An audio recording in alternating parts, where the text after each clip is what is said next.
앞서서 이제 좁은 의미의 상안검 수술로 쌍꺼풀 수술처럼 절개 방식을 통해서 피부를 걷어내는 방식, 아래쪽이 굉장히 얇은 피부하고 위쪽에 약간 두터운 피부하고 연결돼서 쌍꺼풀 라인이 만들어지게 됩니다.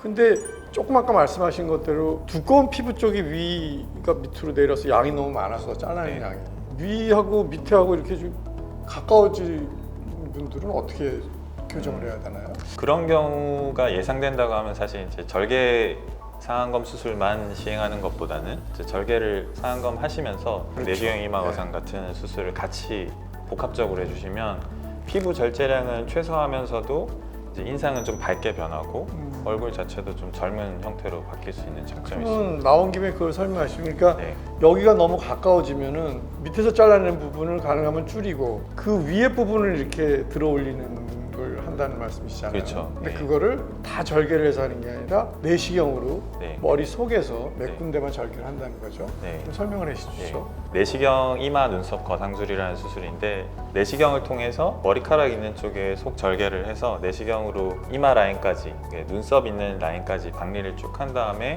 눈썹부터 해서 이마 쪽을 위쪽으로 리프팅 해주는 수술이라고 생각하시면 될 것 같습니다.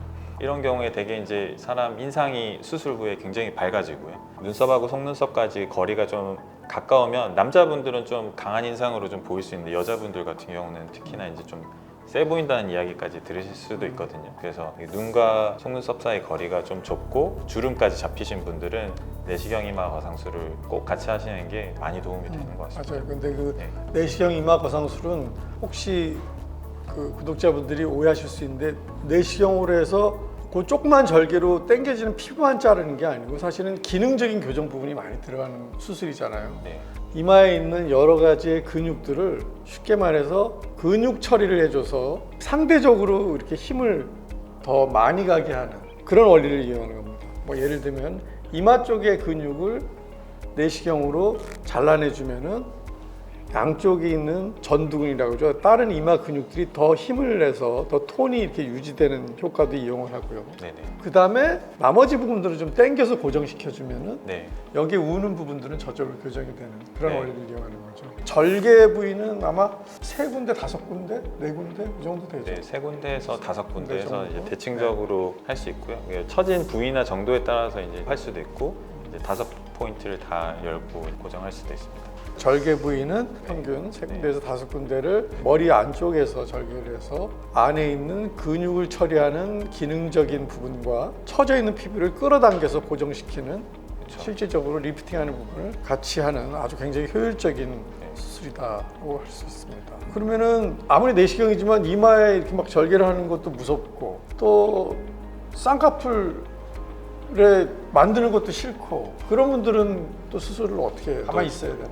그런 경우에도 또 좋은 옵션이 있습니다. 눈썹 하 거상술이라고 해서 이제 눈썹의 아랫 라인에 따라서 절개를 해가지고 눈썹부터 속눈썹까지 이제 피부 두께 차이가 있는데 위쪽은 좀 두껍고 아래쪽은 얇은데 위쪽에 두꺼운 피부만 좀 절제를 해서 전반적으로 눈꺼풀이 위쪽으로 리프팅 될 수 있도록 해주는 수술이 이제 눈썹 하 거상술이라는 수술이고요. 특히나 이제 나이가 들어서 처지면서 눈의 바깥쪽 부분이 많이 내려오는 경우가 있거든요.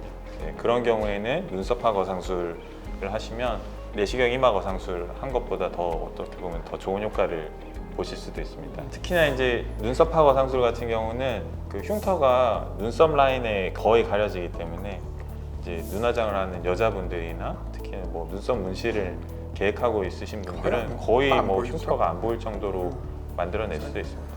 네. 그 눈썹의 아래 라인을 따라서 절개를 가해져서 피부를 잘라내고 또 필요하면은 모자란 부분 밑에서 또 매몰법으로 또 그렇죠. 쌍꺼풀 살짝 만들어서 효과를 또 극대화하기도 하고 또 오늘은 설명을 안 하겠지만 눈썹의 윗부분을 또 절개를 해서 그쵸. 당기는 수도 있어요. 네. 이건 이제 바깥쪽으로 흉이 이제 많이 그래도 네. 좀 있으니까. 근데 그것도 역시 문신으로 해결을 할 수 있으니까 눈썹 하, 눈썹 상 거상술이 네, 예, 눈썹 또 있을 수 주변으로 있고. 하는 네, 거상술이다. 거상술이다. 네. 오늘은 김찬 원장님하고 네. 눈꺼풀이 처지는 것을 교정하는 것에 대해서 몇 가지 수술 방법과 원인에 대해서 알아봤습니다. 네. 이제 눈썹이나 이제 상안검이 많이 처져서 수술 고민하시는 분들이 이제 내원하시면서 주변에 어떤 분이 어떤 수술을 했는데 굉장히 잘 됐다더라 이런 이야기를 듣고 나도 그 수술 받겠다라고 오시는 경우가 많은데요. 이렇게 앞서 말씀드린 것처럼 사람마다 노화되는 정도나 부위나 과정들이 다 다르기 때문에 한 가지 수술법을 딱 정해놓고 이걸 하시면 무조건 좋아집니다라는 답은 안 된다고 봅니다. 그래서 항상 내원하실 때는 내가 어떤 모습으로 좀 변했으면 좋겠다 그런 이미지만 가지고 성형외과 전문의랑 상담하시면 환자분 같은 경우는 뭐 절개 상안검 수술 하시는 게 좋겠습니다, 내시경 거상술 하시는 게 좋겠습니다, 이런 답은 저희가 내드리도록 하겠습니다. 감사합니다. 네, 감사합니다.